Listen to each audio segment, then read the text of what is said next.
സുഹൃത്തുക്കളെ, എല്ലാവർക്കും നമ്മുടെ പുതിയ വീട്ടിലേക്ക് സ്വാഗതം. നമ്മൾ കഴിഞ്ഞ ദിവസങ്ങളിലും അതിന് മുൻപുള്ള ദിവസങ്ങളിലും ഒക്കെ ചർച്ച ചെയ്തൊരു കാര്യമുണ്ടായിരുന്നു.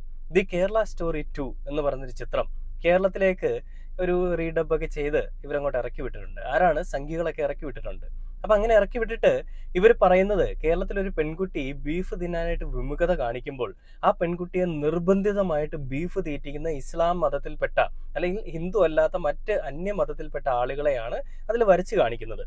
ഹിന്ദുക്കളെ ഇസ്ലാം മതത്തിലേക്ക് വലിച്ചുകൊണ്ടു പോകുന്ന, അവരെ അതിലേക്ക് പരിവർത്തനം ചെയ്യിപ്പിക്കാനായിട്ട് ശ്രമിക്കുന്ന ഒരു കൂട്ടം ആളുകളെ പറ്റിയും ഈ സിനിമയിൽ പ്രതിപാദിക്കുന്നുണ്ട്.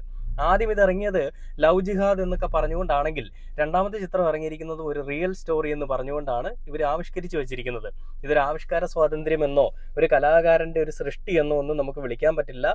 ഇത് മോദിക്ക പിള്ളേരുടെ തോന്നിവാസം എന്നേ നമുക്ക് പറയാൻ പറ്റുള്ളൂ. അതായത് തന്തയ്ക്ക് പിറക്കാഴിയെ കാണിക്കുന്നവന്മാരുടെ തോന്നിവാസം. അതില് ബീഫ് തിന്നാൻ വിമുഖത കാണിക്കുമ്പോൾ അവളുടെ അണ്ണാക്കിലേക്ക് ബീഫും കുത്തിവെച്ചിട്ട് ചിരിക്കുന്ന ഒരു കൂട്ടം മറ്റു മതവിഭാഗത്തിൽപ്പെട്ട ആളുകളെ കാണിക്കുന്നതായിട്ടാണ് സിനിമ പറയുന്നത്. അതായത് കേരളത്തിൽ ഒരു മതസ്പർദ്ധ ഉണ്ടാവണം, കേരളത്തിൽ ഇപ്പോൾ ഉള്ള ഒരു ബോണ്ട് അത് ഉണ്ടാവാൻ പാടില്ല. അതായത് ഹിന്ദു, മുസ്ലിം, ക്രിസ്ത്യൻസ് എന്നൊക്കെ പറയുന്ന രീതിയിൽ ഇപ്പൊ നമുക്കറിയാം പലയിടങ്ങളിലും എക്സാമ്പിളായിട്ട് നോക്കുകയാണെങ്കിൽ തിരുവനന്തപുരം നോക്കിക്കഴിഞ്ഞാൽ പലയിടങ്ങളിലും കാണും. തിരുവനന്തപുരം നോക്കിക്കഴിഞ്ഞാൽ മുസ്ലിം ചർച്ച്, ക്രിസ്ത്യൻ ചർച്ച്, അതേപോലെ തന്നെ അമ്പലം, ഇതെല്ലാം ഒരുമിച്ചിരിക്കുന്ന ഒരു നല്ലൊരു കാഴ്ച നമുക്ക് കാണാൻ സാധിക്കും. ഇതുപോലെ എല്ലാ ആളുകളും പരസ്പരം തോളോട് തോൾ ചേർന്ന് നിന്നു പോകുന്നത് കാണുമ്പോൾ സഹിക്കാൻ പറ്റാത്ത കുരുപൊട്ടുന്ന സംഘികളുടെ ആ ഒരു സൃഷ്ടിയാണ് ഈ പറയുന്ന ദി കേരള സ്റ്റോറി എന്ന് പറയുന്നത്. ഞാൻ കേരള സ്റ്റോറി എന്ന് പേരിട്ടത് ആരോട് ചോദിച്ചിട്ടാണെന്ന് അറിയില്ല. അപ്പോൾ കാണുന്നതിന് അപ്പ എന്ന് വിളിക്കുന്ന സ്വന്തം അച്ഛൻ ആരാണെന്ന് പോലും അറിയാത്ത പിതൃശൂന്യന്മാരാണ് ഈ രീതിയിൽ ചെയ്തു വെച്ചിരിക്കുന്ന കാര്യത്തിൽ എന്തായാലും സംശയമൊന്നുമില്ല. അപ്പോൾ ആ രീതിയിൽ ഇവന്മാർ പറഞ്ഞു വെക്കാൻ ശ്രമിച്ചപ്പോൾ നമുക്കറിയാം വേടൻ എന്ന് പറയുന്നൊരു കലാകാരനുണ്ടല്ലേ, ആ വേടൻ എന്തിനു വേണ്ടിയാണ് ശബ്ദം ഉയർത്തിയത്? നമ്മുടെ നാട്ടിൽ ഇന്നും നടക്കുന്ന അടിച്ചമർത്തലുകൾ, കൊള്ളരുതായ്മകൾ, ശബ്ദമില്ലാത്ത ആളുകളുടെ മേൽ ഈ അധികാരികൾ എന്ന് പറയുന്ന അല്ലെങ്കിൽ അധികാരവർഗമെന്ന് സ്വയമേ ചിന്തിച്ച് നടക്കുന്ന, ഞങ്ങൾ വലിയ ബ്രാഹ്മണ കുലത്തിൽപ്പെട്ടവരാണ്, ഉന്നത കുലജാതന്മാരാണെന്ന് സ്വയമേ പറഞ്ഞു നടക്കുന്ന ആളുകൾ കാണിക്കുന്ന പോക്രതരങ്ങൾക്കെതിരെയാണ് അയാൾ സംസാരിച്ചത്. അങ്ങനെ വേടൻ സംസാരിച്ചപ്പോൾ വേടൻ നാടിനും വീടിനും കൊള്ളാത്തവനായി സ്വന്തം അമ്മയോട് പോലും ലൈംഗിക ദാരിദ്ര്യം തീർക്കാൻ വേണ്ടിയിട്ട് കാമശക്തിയുള്ള കാമ ആസക്തി ഉണ്ടായിരുന്നവനാണെന്ന് വരുത്തി തീർക്കാൻ എവിടെയോ കിടക്കുന്ന ഒരു വാല്യൂം ഇല്ലാത്ത ഏതോ എന്താ പറയാ അപ്പ കാണുന്നതിന് അപ്പാന്ന് വിളിക്കുന്ന കുറച്ച് പെൺകുട്ടികളെയും കൂടെ കൊണ്ടുവന്ന് ഇരുത്തി. അതായത് യുവനടി അല്ലെങ്കിൽ ഈ പറയുന്ന യുവ ഡോക്ടർ അല്ലെങ്കിൽ അതിജീവിത എന്നൊക്കെ പേര് കൊടുത്തുകൊണ്ടാണ് അവളെ കൊണ്ട് നിർത്തിയത്. എന്നാൽ അവിടെ നമ്മുടെ സർക്കാർ, ഇടതുപക്ഷ സർക്കാർ നല്ല രീതിയിലുള്ള നയം തന്നെയാണ് അവർ മുന്നിലേക്ക് വെച്ചത്. അല്ലെങ്കിൽ അവരെടുത്ത തീരുമാനം വളരെ നല്ലതായിരുന്നു, സ്വാഗതാർഹമായ തീരുമാനമായിരുന്നു. വേടനെതിരെ നടക്കുന്ന ഒരു അതിക്രമം അല്ലെ വേടനെതിരെ നടക്കുന്ന അലിഗേഷൻ, ഇതെല്ലാം എന്തിന്റെ താല്പര്യത്തിന്റെ പേരിലാണെന്നും ആരാണ് ഇതിന്റെ പിന്നിൽ കളിക്കുന്നതെന്നും മനസ്സിലാക്കി നമ്മുടെ സർക്കാർ അതിനെ ആ രീതിയിൽ തന്നെ ഹാൻഡിൽ ചെയ്തു. അപ്പൊ വേടൻ ഒരു പാട്ട് പാടിയപ്പോൾ ഇത്രയും അധികം കുരുപൊട്ടിയ ആളുകൾ ഈ ബീഫ് തീറ്റിക്കുന്ന ഒരു രംഗം വന്നപ്പോൾ എന്തുകൊണ്ടാണ് ഇപ്പൊ അവരെ സപ്പോർട്ട് ചെയ്തുകൊണ്ട് സംസാരിക്കുന്നതെന്നും ആവിഷ്കാര സ്വാതന്ത്ര്യത്തെ പറ്റി പറയുന്നതെന്ന് നിങ്ങളൊന്ന് ആലോചിക്കണം. വേടൻ ആവിഷ്കാര സ്വാതന്ത്ര്യമില്ലേ? അത് കാണില്ല. കാരണം ഇതൊക്കെ ചെയ്തിരിക്കും, ഈ സിനിമ ചെയ്തിരിക്കുക സിഖ് അങ്ങനെയൊക്കെ ഉള്ളവന്മാരാണ്. അതേ തലയിലൊക്കെ കെട്ടിയ വലിയ ബംഗാളിലൊക്കെ ഉള്ള വലിയ അണ്ണന്മാരാണ്. വേടനോ കറുത്ത നിറമുള്ള പിന്നോക്ക സമുദായത്തിൽ നിന്ന് കയറി വന്നവനാ. അവൻ എന്തിനാണ് ഇതൊക്കെ ചെയ്യുന്നത് എന്നുള്ള ചിന്താഗതിയായിരുന്നു അവരുടെ ഉള്ളിലുണ്ടായിരുന്നത് കേട്ടോ.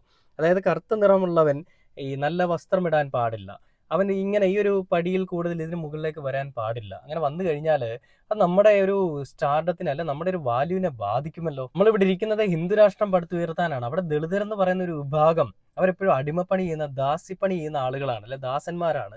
അവരങ്ങനെ നിന്നാൽ മതിയല്ലോ. എന്തിനാണ് അവരൊക്കെ ഇങ്ങനെ ഉയർന്നു വരുന്നത്? ഈ വേടന്റെ പാട്ട് ശശികല ടീച്ചർ പറഞ്ഞൊരു കാര്യം, ടീച്ചറൊന്നും എനിക്ക് അവളെ വിളിക്കാൻ താല്പര്യമില്ല, എന്നാലും വിളിക്കാം. ഈ ശശികല പറഞ്ഞത് വേടനെ പോലെയുള്ള ഒരു ദളിത് വിഭാഗത്തിൽപ്പെട്ടവന് പാടാനുള്ള ഒരു പാട്ടാണോ റാപ്പ് എന്നാണ് അവൾ ചോദിച്ചത്. പിന്നെ ആർക്ക് പാടാനുള്ളതാണ്? നിങ്ങളുടെ കെട്ടിയവനും മക്കൾക്കും ആണോ, അല്ലാതെ നിങ്ങളുടെ അച്ഛനാണോ എന്നൊക്കെ നമ്മൾ ആ സമയത്ത് ചോദിച്ചാണ്. അതിനെ ഞാൻ വീണ്ടും ചോദിക്കുന്നുണ്ട്. അപ്പൊ അങ്ങനെ പറഞ്ഞ ഈ പറയുന്ന ശശികല ടീച്ചറിനെയൊക്കെ നമ്മൾ കണ്ടായിരുന്നു. അതിനുശേഷവും വേടനെതിരെ ഒരുപാട് വൃത്തികെട്ട പരാമർശവുമായിട്ട് പല രീതിയിൽ വന്ന പല വിഷജന്തുക്കളെയും നമ്മൾ കണ്ടു, ചർച്ച ചെയ്തു. ഇന്നിപ്പോ വേടൻ ഒരു പരിപാടിയുടെ ഇടയിൽ പറയുന്ന ഒരു കാര്യമാണ് ശ്രദ്ധേയമായിരിക്കുന്നത്. അതായത് ഈ വൃത്തികേടിന് വേണ്ടിയിട്ടല്ല, ഇങ്ങനത്തെ രീതിയിൽ നമ്മളെ നശിപ്പിക്കാൻ വേണ്ടിയിട്ട് ഏതൊക്കെ രീതിയിൽ പോകാം ആ രീതിയിലൊക്കെ പോകുന്ന വൃത്തികെട്ട ആളുകളുടെ ഒരു സൃഷ്ടിയാണ് നമ്മളിവിടെ കാണുന്നതെന്നാണ് വേടൻ പറയുന്നത്. ആ ഒരു വീഡിയോ നിങ്ങൾ എന്തായാലും ഞാൻ കാണിച്ചിട്ട് ബാക്കി വീഡിയോയിലേക്ക് വരാം. ഇത്രയും വെറുപ്പോട് കൂടിയിട്ട് ഒരു സിനിമ ചെയ്യാൻ പറ്റുമെന്നുണ്ടെങ്കിൽ, ഇത്രയും ദേഷ്യം നമ്മളോട് കാണിക്കാൻ പറ്റുന്നുണ്ടെങ്കിൽ ഭാവിയിൽ എന്തൊക്കെ ചെയ്യാൻ പറ്റും അവർക്ക് നമ്മുടെ മേത്തിൽ. മനസ്സിലായോ? ശ്രദ്ധിച്ച് കണ്ടു ജീവിച്ചോളാം. നമ്മൾ പ്രോപ്പർ ആയിട്ടുള്ള എഡ്യൂക്കേഷൻ എടുത്തോളാം, പൊളിറ്റിക്കൽ എഡ്യൂക്കേഷൻ. ഇല്ലെങ്കിൽ നോക്കിക്കോ, ഇല്ലെങ്കിൽ കുമ്മര ആദ്യം അടിക്കാൻ പോകണം നമ്മളെ. എനിക്കിത് പറയാതിരിക്കാൻ, എനിക്ക് പാട്ട് പാടിയിട്ട് കാശും വാങ്ങിയിട്ട് വീട്ടിൽ പോകാൻ പറ്റും, എനിക്കിത് പറയാതിരിക്കാനും പറ്റുന്നേ. അപ്പൊ ഞാൻ എനിക്ക് കൂടുതൽ അപകടങ്ങളിൽ നിന്ന് രക്ഷപ്പെടാൻ പറ്റും. എന്നെ കൊണ്ട് അത് ചെയ്യിക്കാൻ പറ്റാത്തതുണ്ടല്ലോ. നിങ്ങളെല്ലാവരും എന്റെ സഹമനുഷ്യരാണെന്ന് എനിക്ക് കാണാൻ പറ്റുന്നതുകൊണ്ടും നിങ്ങൾക്ക് അത് കാണാൻ പറ്റുന്നതുകൊണ്ടാണ് ഞാൻ ഇവിടെ പെർഫോം ചെയ്യുന്നത്. നമ്മൾ ഒരുപാട് വർഷങ്ങളായിട്ട് ഒന്നായിട്ട് എല്ലാ പ്രശ്നങ്ങളെയും മാറ്റി നിർത്തിയിട്ട് നമ്മൾ ഒരുമിച്ച് രക്ഷപ്പെട്ടുകൊണ്ടിരിക്കുകയാണ്. പ്രകൃതി നമ്മളെ ഒരുപാട് തവണ പരിശോധിച്ചപ്പോഴും നമ്മളെല്ലാവരും ഒരുമിച്ച് അന്ന് നമ്മളിതൊന്നും കണ്ടില്ല. കണ്ട മക്കളെ, നമ്മളൊരു സമാധാനമായിട്ട് ജീവിക്കാൻ നോക്കുമ്പോൾ ഇവന്മാര് ചെയ്യണ പണി കണ്ട. മര്യാദയ്ക്ക് സിനിമ കാണണമെങ്കിൽ ഒരു രാഷ്ട്രീയം കണ്ടോളാം നിങ്ങള്. അവന്മാരുടെ ഭക്ഷണ രാഷ്ട്രീയം കൊണ്ട് വന്നേക്കാം അവന്മാര് കേരളത്തിൽ. കണ്ടില്ലേ സുഹൃത്തുക്കളെ, അവന്മാരുടെ ഭക്ഷണ രാഷ്ട്രീയം കൊണ്ട് അവന്മാർ വന്നിരിക്കുകയാണ് കേരളത്തിൽ. അതാണ് വേടൻ പറയുന്നത്. ഇങ്ങനെയൊക്കെ ഉള്ള ഒരു കലാകാരനല്ലേ നമുക്കെല്ലാം ആവശ്യം. അതായത് എന്തും എവിടെയും വിട്ടുതുറന്ന് പറയാൻ സാധിക്കുന്ന, അതിന് കഴിവുള്ള, ആർജവമുള്ള, ധൈര്യമുള്ള, ഒറ്റത്തന്തയ്ക്ക് പറഞ്ഞവരെയല്ലേ ആവശ്യം. അവരുടെ നിറമോ അവരുടെ മണമോ അവരുടെ ജാതിയോ അവരുടെ മതമോ അവരുടെ ഈ പറയുന്ന സമൂഹമോ ഇതൊന്നും അവിടെ ഒരു കാരണമല്ല. ഈ രീതിയിൽ സംസാരിക്കാൻ കഴിവുള്ള ഒറ്റത്തന്തയ്ക്ക് പറഞ്ഞവർ വേണം, പലതന്തയ്ക്ക് പറഞ്ഞവരല്ല വേണ്ടത്. ഈ ഒരു കാര്യത്തിൽ നമ്മുടെ സുരേഷ് ഗോപിജിയുടെ പ്രസ്താവനകളൊന്നും വന്നില്ല കേട്ടോ. കൊറോണയെ പാത്രം കൊട്ടി ഓടിച്ച ടീംസാണ് കേട്ടോ. അപ്പോൾ അവരിൽ നിന്ന് ഇതൊക്കെ പ്രതീക്ഷിച്ചാൽ മതി. അതായത് വേടൻ തന്നെ മുൻപ് പറഞ്ഞൊരു കാര്യമുണ്ട്, ഇന്ന് നിറമാണ്, നാളെ ജാതിയാകും, പിന്നീട് മതമാകും, പിന്നീട് എല്ലാവരെയും അങ്ങോട്ടും ഇങ്ങോട്ടും കൊല്ലുന്ന ഒരു രീതിയിലേക്ക് പോകും. അതിനൊരിക്കലും നമ്മൾ വളം വെച്ച് കൊടുക്കാൻ പാടില്ല, അതിനൊരിക്കലും നമ്മൾ കൂട്ടു നിൽക്കാൻ പാടില്ല. ആ പറഞ്ഞ രീതിയിൽ തന്നെയാണ് ഇന്ന് കാര്യങ്ങൾ പോകുന്നത്. ആദ്യം നിറം പ്രശ്നമായി, പിന്നീട് ജാതി പ്രശ്നമായി, പിന്നീട് അവരുടെ ഈ സമുദായം പ്രശ്നമായി, ഇപ്പോൾ ഇത് ആ മതത്തിലേക്ക് എത്തി നിൽക്കുന്നു. അതായത് ഹിന്ദു രാഷ്ട്രം ഇവിടെ വേണമെന്ന് പറഞ്ഞുകൊണ്ട് വലിയ രീതിയിൽ അഹോരാത്രം പണിയെടുക്കുന്ന ഒരു ടീംസായിട്ട് BJP വളരുകയും ചങ്കിക്കുട്ടന്മാർ അതിനൊപ്പം നിൽക്കുകയും അതിനുശേഷം ആ ഹിന്ദു രാഷ്ട്രത്തിന് വേണ്ടിയിട്ട് പണിയെടുക്കുന്ന ആളുകൾ തന്നെ പല പെൺകുട്ടികളെയും പീഡിപ്പിക്കുകയും ചെയ്യുന്ന ഒരു കാഴ്ച നമ്മൾ കാണുന്നുണ്ട്. ആസിഫയിൽ അരയുടയ്ക്കുവാൻ ഭഗവാൻ പോലും കാവലിരുന്നു എന്ന് പറഞ്ഞുകൊണ്ട് വേടൻ ഒരു പാട്ട് പാടിയായിരുന്നു. ആ പാട്ട് എവിടുത്തെ കാര്യത്തെ പറ്റിയാണ് ചോദിക്കുന്നത്, അല്ലെ പറയുന്നത്. ഒരു ക്ഷേത്രത്തിലിട്ട് ഒരു പെൺകുട്ടിയെ, ഒരു പാമ്പിടിച്ച പെൺകുട്ടിയെ, ഒരു പിഞ്ചു ബാലികയെ അതിമൃഗീയമായും ക്രൂരമായിട്ടും പീഡിപ്പിച്ചു കൊന്ന സംഘികളെ പറ്റിയാണ് വേടൻ പാടുന്നത്. വേടൻ ഇവിടെ എടുത്ത് പറയുന്നുണ്ട്, എനിക്ക് വേണമെങ്കിൽ ജസ്റ്റ് ഒരു പാട്ടും പാടിയിട്ട് കയ്യും വീശി കാശും മേടിച്ചങ്ങ് പോകാം.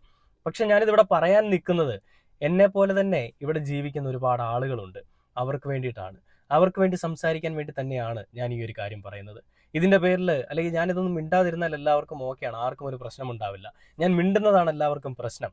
ഞാൻ ഇത്രയും മിണ്ടിക്കഴിഞ്ഞാൽ ഇനിയും എന്തൊക്കെ പുകിലുണ്ടാകാൻ പോകുന്നു എന്ന് അറിഞ്ഞിട്ട് കൂടിയും അതിൻ്റെ കോൺസിക്വൻസസ് എത്രത്തോളം ഉണ്ടെന്ന് അറിഞ്ഞിട്ട് കൂടി ഞാനിത് പറയണമെങ്കിൽ ഈ നാട്ടിൽ ഈ തോന്നിവാസം ഇനി നടക്കാൻ പാടില്ല എന്ന് തന്നെയാണ് വേടൻ പറയുന്നത്.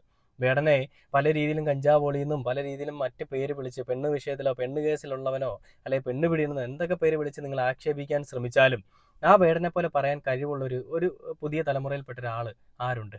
നിങ്ങൾ ഈ പറയുന്ന നിങ്ങളുടെ നേതാക്കന്മാർ ആരെങ്കിലും പറയുമോ? ഒരുത്തിനും പറയില്ല, മുട്ട് വിറയ്ക്കോ അവൻ്റെയൊക്കെ. അങ്ങനെ ഉള്ളപ്പോഴും വേടനെ പോലെയുള്ള ഒരു വ്യക്തി ഈ ഒരു അനീതിക്കെതിരെ പ്രതികരിച്ചപ്പോൾ ഇരുകരങ്ങളും നീട്ടിയാണ് കേരളത്തിലുള്ള ജനങ്ങൾ വേടനെ വരവേറ്റത്, അല്ലെ വേടനെ സ്വീകരിച്ചത്. ഇനിയും അതെന്നും അങ്ങനെ തന്നെ ഉണ്ടാവും. വേടൻ എന്തിനു വേണ്ടിയാണ് പറയുന്നതെന്നും പാടുന്നതെന്നും അറിയാവുന്ന ഒരുപാട് ആളുകൾ തന്നെയാണ് വേടനെ അംഗീകരിച്ചുകൊണ്ട് ഇപ്പോഴും രംഗത്തേക്ക് വരുന്നത്. ഇനിയും അതിനൊരു പൊടി പോലും കുറവ് വരില്ല, അതെന്നും അങ്ങനെ തന്നെ ഉണ്ടാവുമെന്ന് ഞാൻ പ്രത്യേകിച്ച് പറയുകയാണ്. എന്തായാലും വേടനെതിരെ സംസാരിക്കുന്ന ആളുകൾ ഇതൊക്കെ കാണുമ്പോൾ വീണ്ടും കുരുപൊട്ടാൻ പോവുകയാണ്. ഈ നാട്ടിൽ ഇല്ല എന്ന് പറയുന്നൊരു സാധനം, അല്ലെങ്കിൽ ഇല്ലാത്തൊരു സാധനം അതുണ്ടെന്ന് വരുത്തി തീർക്കാനായിട്ട്, അതുണ്ട് എന്ന് തെളിവോടുകൂടി കാണിക്കാനായിട്ട് കാണിച്ചു വെച്ചിരിക്കുന്ന പോകൃതരം. ഇതിനെ ആദ്യത്തെ കേരള സ്റ്റോറി എന്ന് പറയുന്ന സിനിമ വന്നത് എങ്ങനെയാണോ അതേപോലെ തന്നെ നമ്മളും തള്ളിക്കളയുക. ആരും വലിയ കാര്യം വകവെക്കാതെ പോയി കഴിഞ്ഞാൽ ഇതും എവിടെയെങ്കിലുമൊക്കെ പോയങ്ങ് തീർന്നോളും. എന്തായാലും ഈ നാട്ടിൽ എല്ലാവരും മതസൗഹാർദ്ദത്തോടു കൂടി ഈ പറയുന്ന മതേതരനെ പോലെ ജീവിക്കുന്നത് കാണുമ്പോൾ സഹിക്കാൻ പറ്റുന്നില്ല ചില ആളുകൾക്ക്. എല്ലാവരും സഹോദര തുല്യനായിട്ട് തന്നെയാണ് എല്ലാവരെയും കാണുന്നത്. അതായത് മതം, ഇന്ന മതം, ആ മതം അങ്ങനെയൊന്നും ആരുടെയും മനസ്സിലില്ല. എല്ലാവരും തുല്യരായിട്ടാണ് എല്ലാ ജനങ്ങളും കാണുന്നത്.